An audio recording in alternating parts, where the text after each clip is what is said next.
大家好，欢迎收看非同凡响，我们一起来续大事。今天是2025年的9月22号星期一台北时间，我们看到查理柯克的纪念会。这个纪念会它有一个节奏，整个白宫团队川普的这一些内阁成员呢全部到齐哈，然后现场还有非常多的国会议员，包括国会的议长、参众两院的议员都来了。而且这样的一个纪念会其实是最好的一个和解的场地，所以呢，伊隆马斯克跟川普见面了，而且握手，这真的是一个最好的和解的地方。而且他们两个在查理克生前都是他很好的朋友，我相信伊隆马斯克也出钱出力，甚至在现在他会在支持在经济上支持遗孀，支持 Turning Point USA 整个机构。他虽然自己生活很简单哦，可是他出手在这一些领域，他事实上是一点都不吝惜的。而我们知道办活动哦，有经验的办活动的人就知道说，我们到底要把这场活动呢，它的节奏什么时候会让观众觉得非常的到了一个高潮，然后再缓和一下，再拉上另外一个高点。好，所以这个节奏，这个线条要怎么安排，这个是非常专业的。那个别的人，我自己的演说里面，我可能分配到5分钟、10分钟。那我要在我的演说里面怎么样拉这条曲线，也是写过这种演说稿的人都要知道的。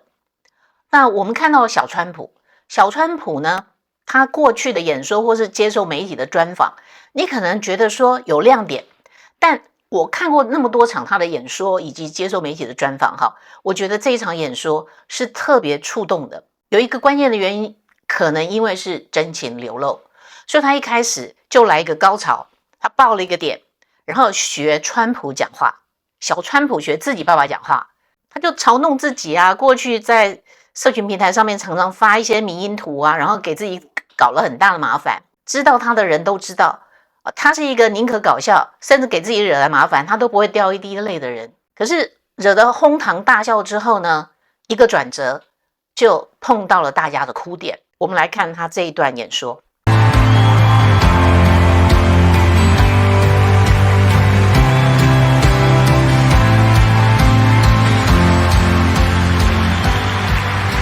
Welcome, everyone. I'm not widely known for being a sentimental guy. Anyone who's seen me on social media knows I'm far more likely to crack a joke or get myself in trouble for posting some grossly inappropriate memes than I am to shed a tear. I know this because I've even gotten the call from that guy a couple times. You know, Don, you're getting a little aggressive on social media, Don. Relax.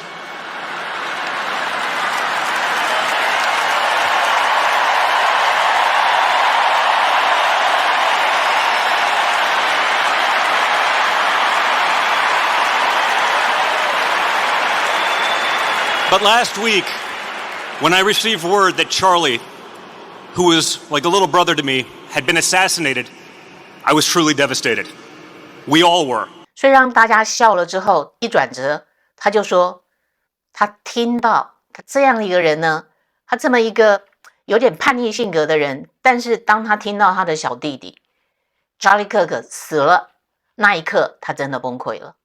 所以一个硬汉，不哭的硬汉，在那一刻崩溃了。然后我们看到一个又一个上台接棒的演说，川普整个团队塑造什么？他就是要让大家对于查理柯克之死，对于查理柯克留下一个更加深的印象。这一定是一个美国的集体的疤痕了，脑袋里面的集体的记忆，这是一个疤痕，去不掉的疤痕。可是因为这场纪念大会，所以这个疤痕更深了。这就像小甘迺讲的小罗伯甘迺迪讲的，他说他母亲在他的大哥去世的时候，那他问他母亲年轻的时候也是一个失去丈夫的遗孀，不是吗？然后独立要抚养这一些幼子长大，然后等到年老了又要面临长子的去世，所以小罗伯特甘迺迪就问他妈妈，这些洞，这些在心里留下来的洞，会不会因为时间的改变，所以这个洞会变小呢？ Christ died at 33 years old, but he changed the trajectory of history. Charlie died at 31 years old because he had surrendered he also now has changed the trajectory of history.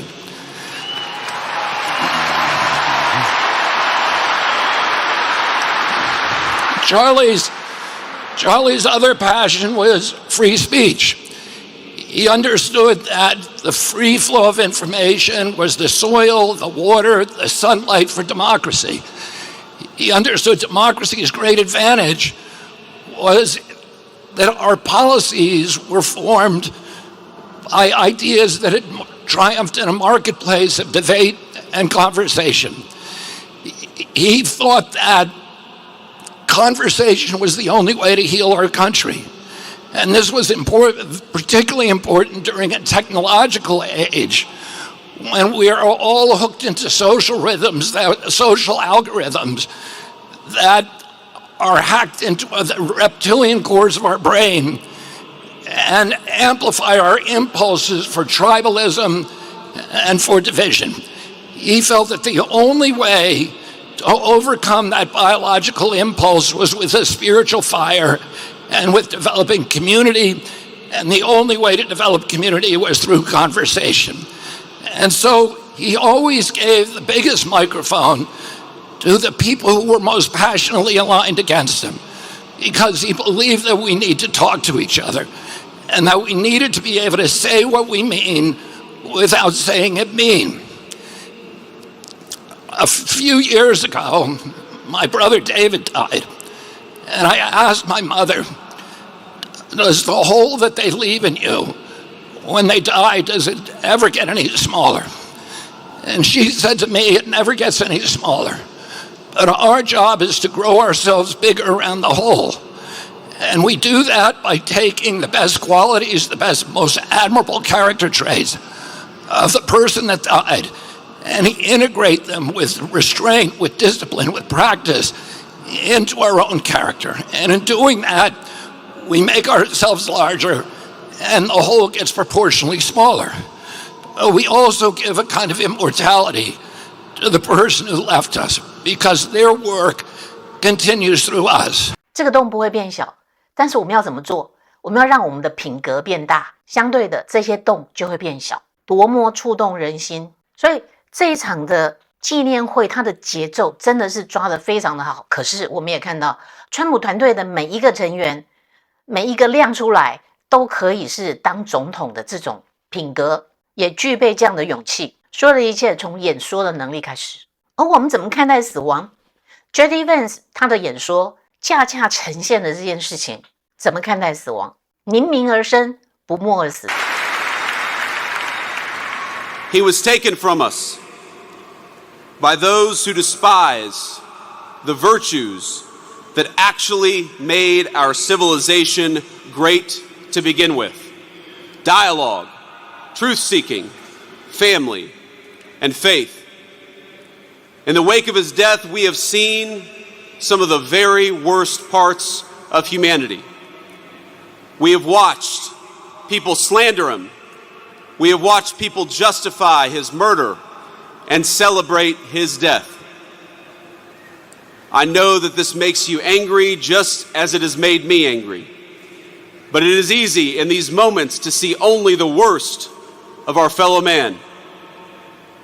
I found myself wishing that I could pick up the phone and talk to my friend and ask him for his advice and his counsel, to ask him how to respond to such hate and the souls from which that hate springs. But I can't call my friend because he was murdered for speaking the truth. I can only guess at what he might say and what he would encourage me to do. And here's what I think.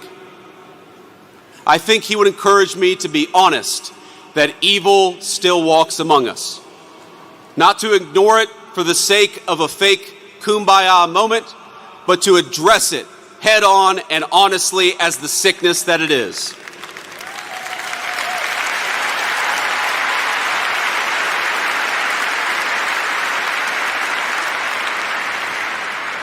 But I also think he would encourage me, he would encourage all of us to focus on the good.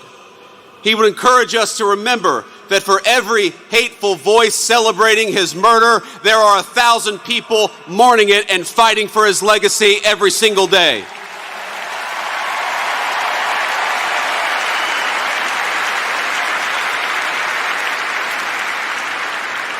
He would tell me to pray. I'm certain of it. He would tell me to pray for my friends, but also for my enemies. He would tell me to put on the full armor of God and get back to work.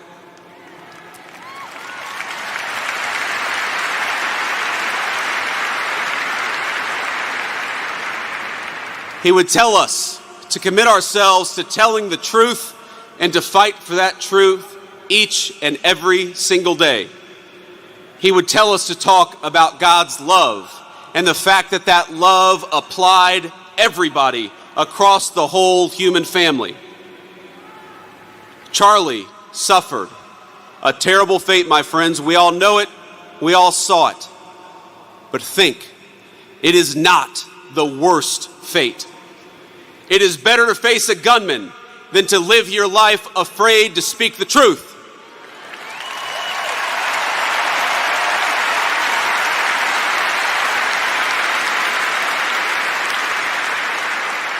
It is better to be persecuted for your faith than to deny the kingship of Christ.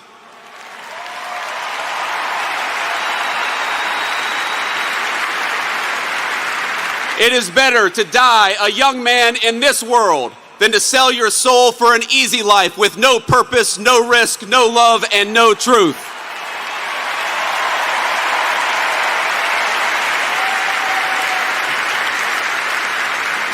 Christ told us in the Gospel of John, I have said these things to you, that in me you may have peace.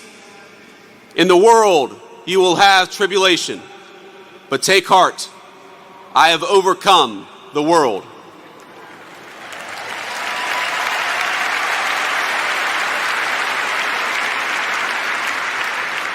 Charlie took heart, and now we must do the same. I've seen so many of you say, so many on social media, talk about for Charlie. We must do this for Charlie. For Charlie, we will speak the truth every single day.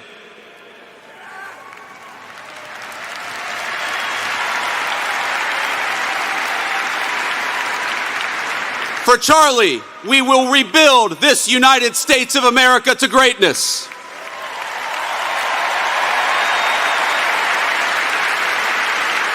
For Charlie, we will never shrink, we will never cower, and we will never falter, even when staring down the barrel of a gun.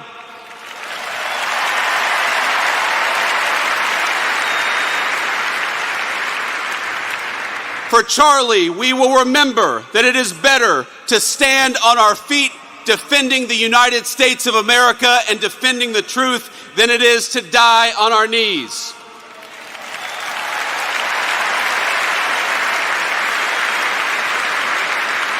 My friends, for Charlie, we must remember that he is a hero to the United States of America and he is a martyr for the Christian faith.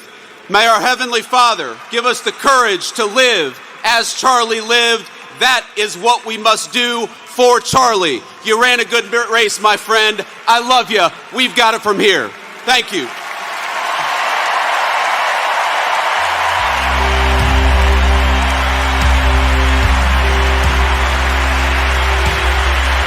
所以前仆后继，所有人不畏死亡，但是你倒下之后呢，后面马上有人跑上来补位。这个对于所有的保守主义者也是最好的保护。为什么？因为你不用再杀了，你杀不完，越杀会越多，越杀会是这种等级比例的，就是乘数的往上涨。Erica stands on the shoulders of thousands of years of warriors, of women who raised up families, raised up city, raised up industry, raised up civilization, who pulled us out of the caves and the darkness into the light. The light will defeat the dark. We will prevail over the forces of wickedness and evil. They cannot imagine what they have awakened. They cannot conceive of the army that they have arisen in all of us. Because we stand for what is good, what is virtuous, what is noble. And to those trying to incite violence against us, those trying to foment hatred against us, what do you have? You have nothing. You are nothing.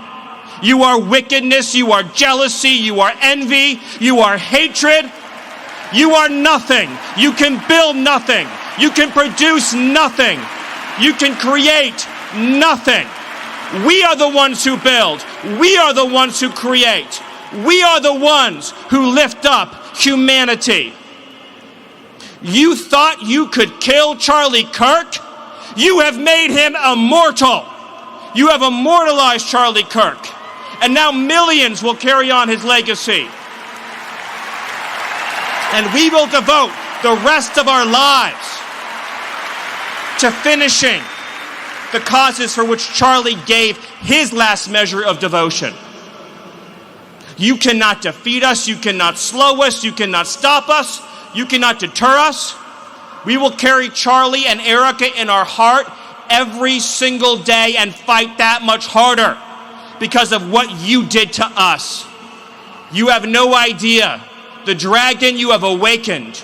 You have no idea how determined we will be to save this civilization, to save the West, to save this republic. Because our children are strong, and our grandchildren will be strong, and our children's children's children will be strong. And what will you leave behind? Nothing, nothing. 这等于是一场无脑的谋杀，因为你让你的敌人更加的强大，这就是美国精神。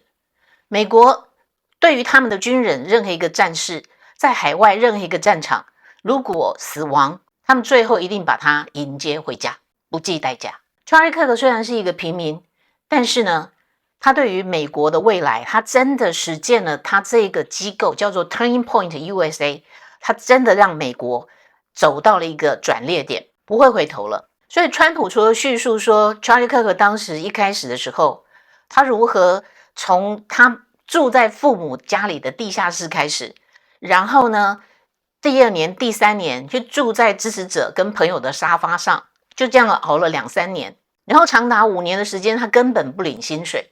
他坚持的一切都不是为了金钱，而是因为基于信仰。本来查理·克克的遗孀跟家人想要办一个小而温馨的告别式，但川普说不行，我们要办一个盛大的纪念会。这么大的一个活动要耗费非常多的金钱，没有人讨论说这个钱到底谁出的。然后现场的票是不用钱的，但是查理·克克的家属以及这个 Turning Point USA 是接受公开的募款，他是接受捐款的。那么大家都知道查理·克克是为国捐躯，没有人会让他的遗孀或他的家人未来的生活有任何的忧虑跟担心，包括 The Turning Point USA 这个机构也会更加的发扬光大。所以川普坚持要举办这样一个盛大的一个纪念会，有很多人根本没有办法入场哈，所以场内可能有10万人，场外也有10万人，他们在另外一个厅，另外一个广场，只能看荧幕哈，就是放大的荧幕，即时的转播。事实上照顺序呢，是查理·克克的遗孀先致辞，怀念他的先生，然后说明了他未来想要做的事情，然后接着才是川普哈。但是我们来先看川普。As you know, the depraved assassin who planned and executed Charlie's killing has been arrested and charged with capital murder. God willing, he will receive the full and ultimate punishment for his horrific crime. It's a terrible thing. Because you can't let that happen. You can't let that happen. Can't let it happen to a country. The Department of Justice is also investigating networks of radical left maniacs who fund, organize, fuel, and perpetrate political violence, and we think we know who many of them are. But law enforcement can only be the beginning of our response to Charlie's murder.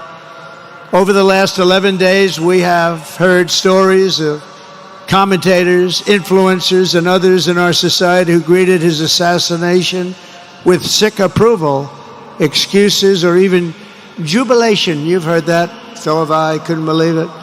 Some of the very same people who spent the last 8 years trying to sit in moral judgment of anyone who disagreed with them about politics suddenly started cheering for a murder.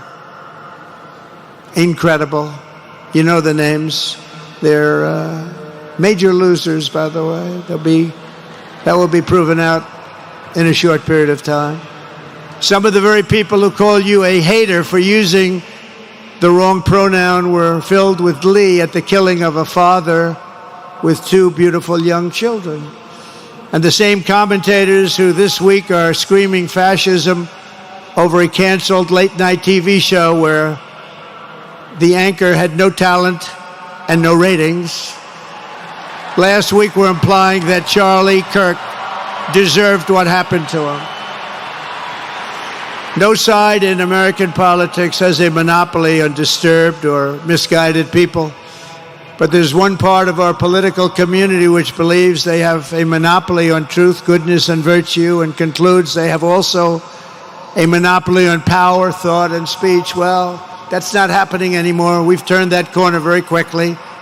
Tragically, atrocities of this kind, and kind that we saw in Utah, of all places, are the eventual consequence of that kind of thinking.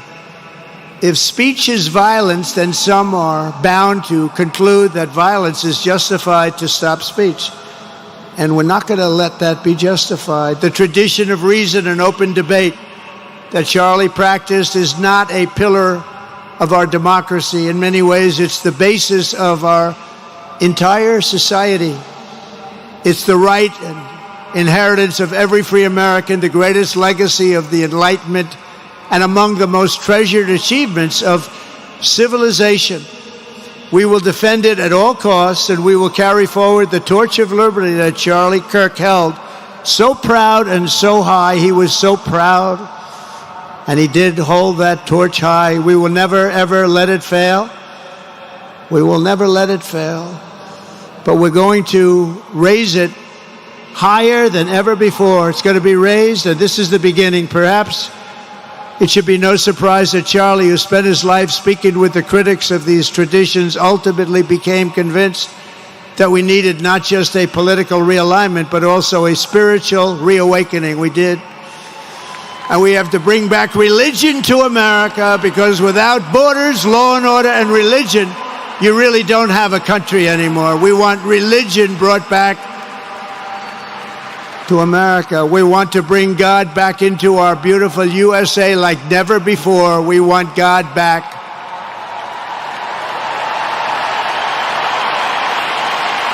Charlie would have been so pleased to hear his friends and colleagues today giving testimony and giving glory to God.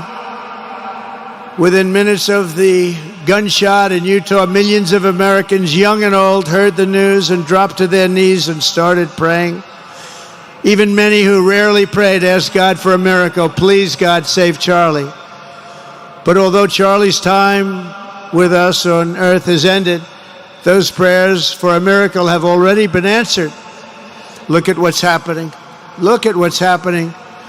In the days since Charlie's death, we have seen how his legacy has touched so many millions around the world. In Calgary, Canada, thousands gathered at City Hall to sing the American national anthem and raise up posters with the name Charlie Kirk. In Seoul, South Korea, crowds gathered to wave American flags and shout, "We are for Charlie Kirk." His memory has been honored in the streets of Berlin, Warsaw, Vienna, Sydney, Madrid, London, Tel Aviv, and all over the world. So beautiful to watch.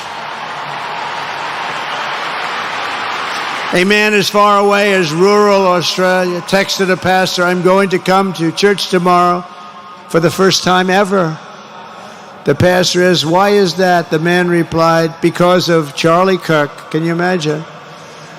The lesson of Charlie's life is that you should never underestimate what one person can do with a good heart, a righteous cause, a cheerful spirit, and the will to fight, fight, fight. Have to fight. We're saving our country. And Charlie's a big factor, such a big factor. Charlie Kirk started with only an idea to change minds on college campuses, and instead he ended up with a far greater achievement, changing history. He changed history. Today, Charlie Kirk rests in glory in heaven for all eternity. He has gone from speaking on campuses in Wisconsin to kneeling at the throne of God, where he is right now.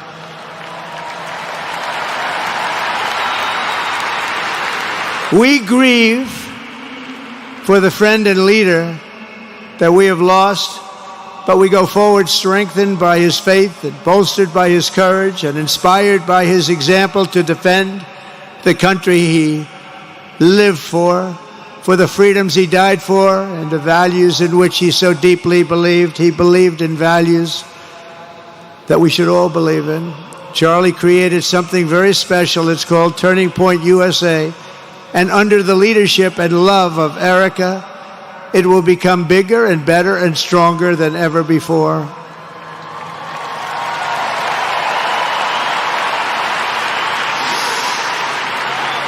So, Charlie, we all want to thank you. We want to say a very loud God bless you, Charlie. God bless you for what you've done is incredible. And God bless Erica and the children. God bless the United States of America. And could I ask Erica, please come out. Erica, please come out. Thank you.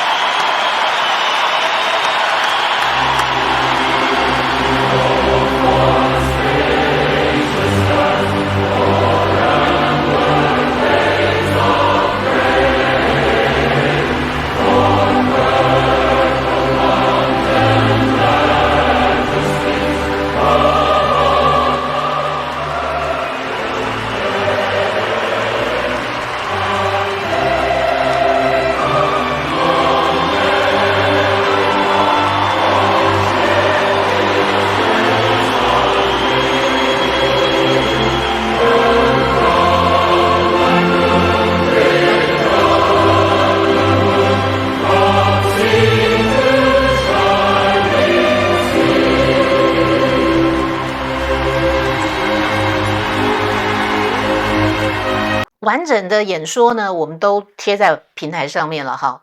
那我们就剪一小段，就是最后这一小段，川普讲完之后呢，他就让 Erica Kirk 让他上台接受全场观众的质疑。而之前有很多人讲一些 Charlie Kirk 真的完全不对的，是完全是捏造的哈，说他认为女人应该要在家里养小孩哈。其实他说的不是这样子，他是说如果我们今天男人要有担当哈。如果今天第一次约会啊，请女朋友出门，然后你竟然要 go Dutch， 就是各付各的，事实上这是不对的。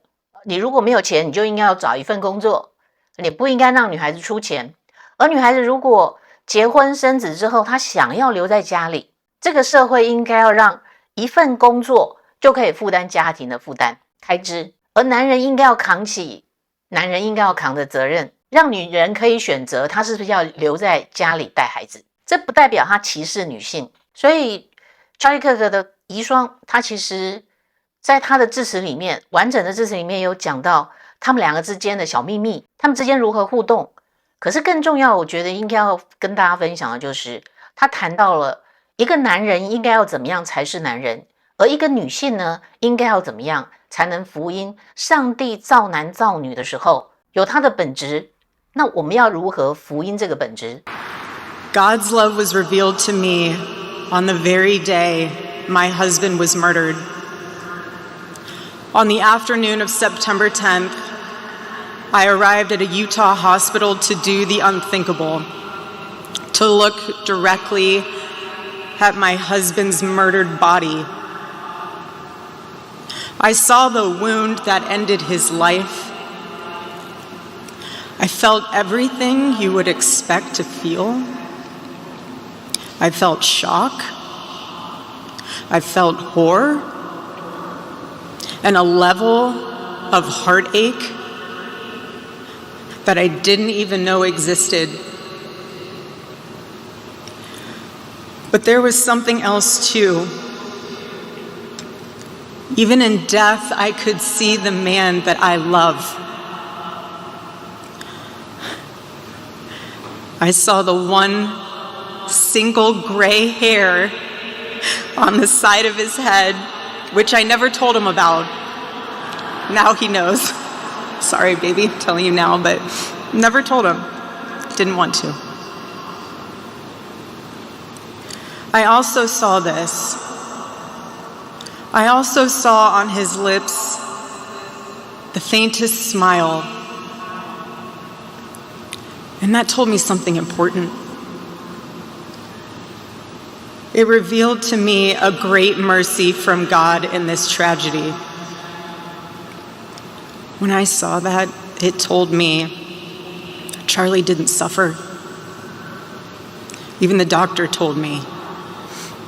It was something so instant that even if Charlie had been shot in the operating room itself, nothing could have been done.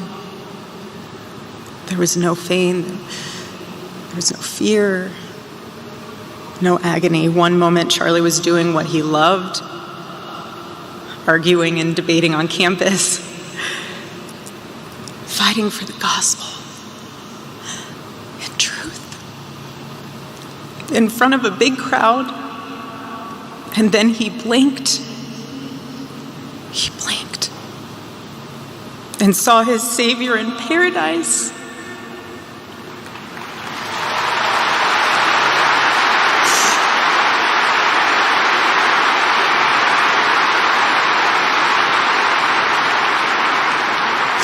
And all the heavenly mysteries were revealed to him.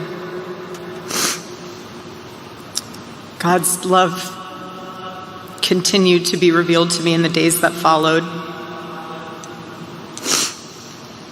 The next day on the tarmac in Air Force Two, I confronted Usha Vance, precious woman. I held her hand and I told her, honestly, I do not know how I am going to get through this. She told me something. She said, you know when you're on an airplane with your kids and it's the last 15 minutes of the flight and things are crazy, kids are not cooperating, toys are flying everywhere and everyone's screaming. And you think to yourself, I cannot wait for this flight to land. And it's 15 minutes before you land. And she told me, you will get through these 15 minutes and the next 15 minutes after that. Usha, I don't think you realized it then, but those words were exactly what I needed to hear. To all the men watching around the world, accept Charlie's challenge and embrace true manhood. Be strong and courageous for your families. Love your wives and lead them. Love your children and protect them. Be the spiritual head of your home. But please be a leader worth following. Your wife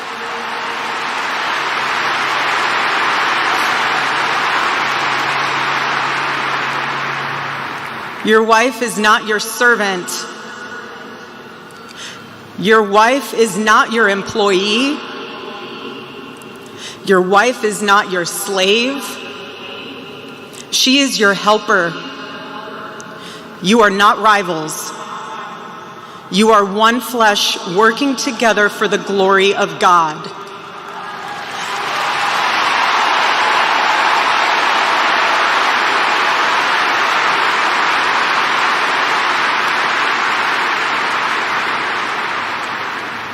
I was Charlie's confidant. I was his vault. His closest and most trusted advisor, his best friend. I poured into him and loved him so deeply empowered him, because his love for me drove me to be a better wife. Every day he honored me, and I prayed that I could be the wife that God needed me to be for my husband. Women, I have a challenge for you too. Be virtuous. Our strength is found in God's design for our role. We are the guardians. We are the encouragers. We are the preservers. Guard your heart. Everything you do flows from it. And if you're a mother, please recognize that is the single most important ministry you have.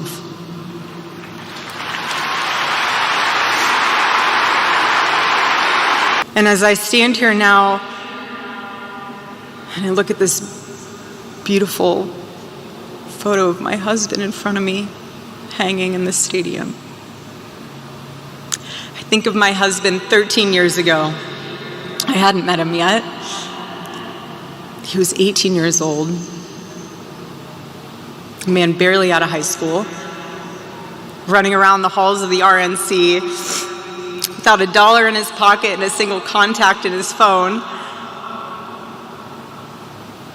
People who saw him said that he didn't know what he was doing, but he did. He did know what he was doing.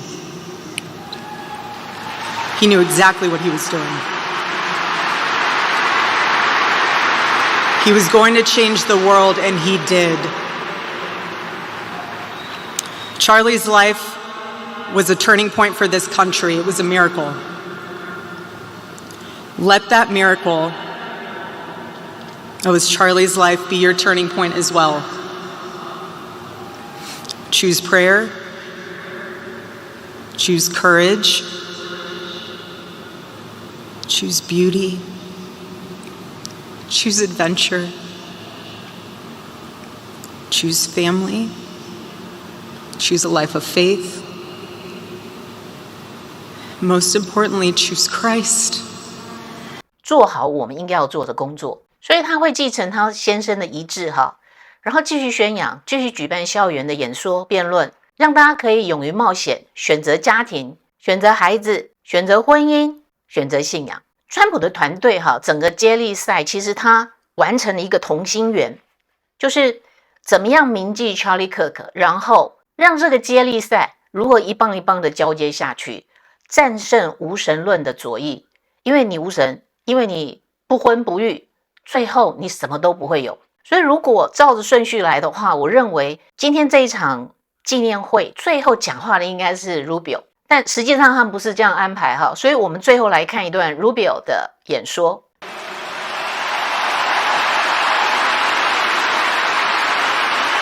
And Charlie Kirk was impactful. Impactful because of all the things I've said, but look around this place. There's 100-something thousand people here. The President of the United States is here. His entire cabinet is here. Television outlets and media outlets from all over the world are covering this. I just came from overseas, and every country I stopped, they gave us their condolences for his passing. Impactful. In just 31 years of life, he made a difference. He mattered, and he will matter now more than he ever has before. And let me close with this. How do you remember? This is a memorial service. It's to honor him. How do you best remember it? I'll take the liberty of saying what I think we can best do. Look, I think he had a tremendous impact on young Americans in general. I think he had a very special and direct impact on young men in this country. That's one of the greatest developments I've seen. It's been very positive. I think we remember him for that.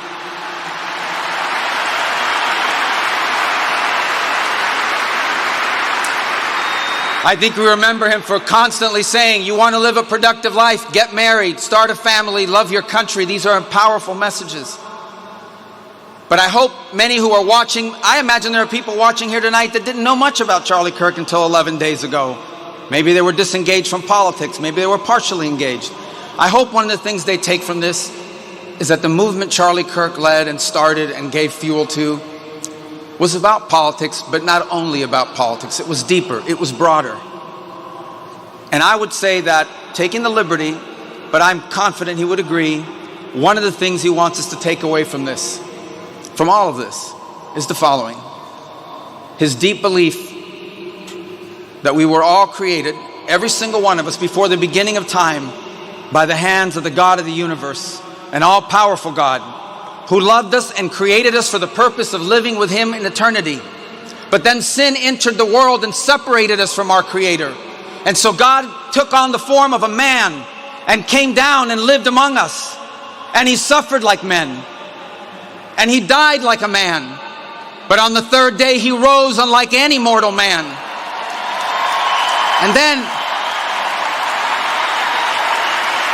And to prove any doubters wrong, he ate with his disciples so they could see, and they touched his wounds. He didn't rise as a ghost or as a spirit, but as flesh. And then he rose to the heaven, but he promised he would return. And he will. And when he returns, because he took on that death, because he carried that cross, we were freed from the sin that separated us from him. And when he returns, there will be a new heaven and a new earth, and we will all be together, and we are going to have a great reunion there again with Charlie and all the people we love. Thank you, and God bless you.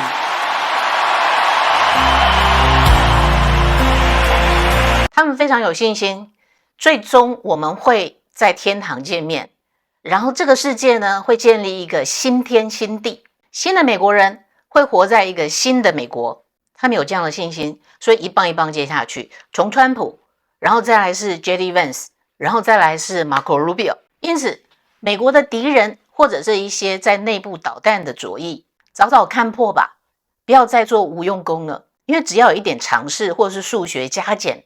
乘除都不需要哈，加减的能力就会知道未来站在哪一边。虽然还是感觉很哀伤，因为一个年轻的生命不应该这样去世，可是它让我们看到真正的美国的软实力。这个实力就是美国的建国方程式、自由方程式。川普的团队每一个人都懂，这是去年11月到现在，川普怎么样挑他的内阁成员非常关键的一个品格特质。而我们现在也才知道，原来这个当时才是30岁的年轻人查理柯克对他的内阁成员的挑选，甚至他副总统的挑选起了多大的一个关键影响力。左派确实挑对了暗杀的对象，但是他也挑错了暗杀的对象。在整个大会的致辞里面比较前面，好，有一位博士，这或许是一个巧合，但是他认为这个是耶稣基督清楚的一个传达，因为查理柯克被暗杀的时间呢，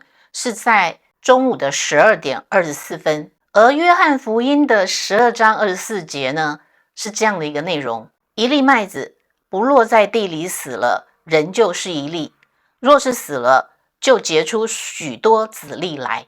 我们要感谢查理柯克的牺牲，因为他的牺牲已经结出丰硕的果实，将会影响不止美国，而是影响全世界。我们下一集见。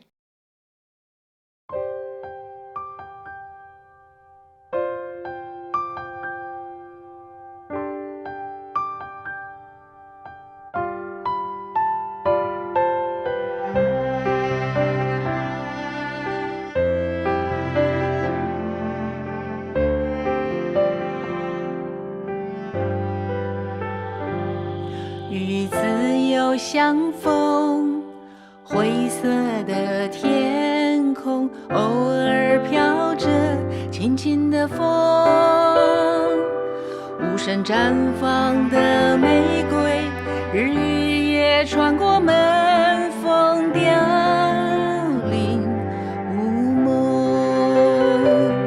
不认识过去，对未来无动，身在困局，该挣扎还是顺从？干涩的眼，很久没有泪水包容。老巷子里的书信，也早已尘封。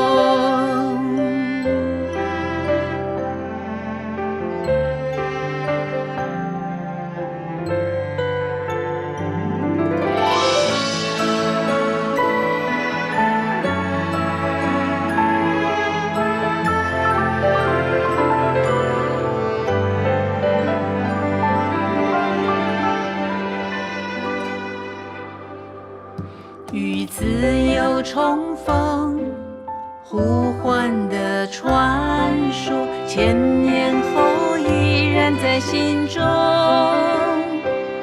失去野心的力量，声音在风中空洞，悲伤与共，不再有梦，我们犯的错都相同，苍白面容，梦想已空，重生与希望就要挣脱牢笼，全力去寻找爱和认同。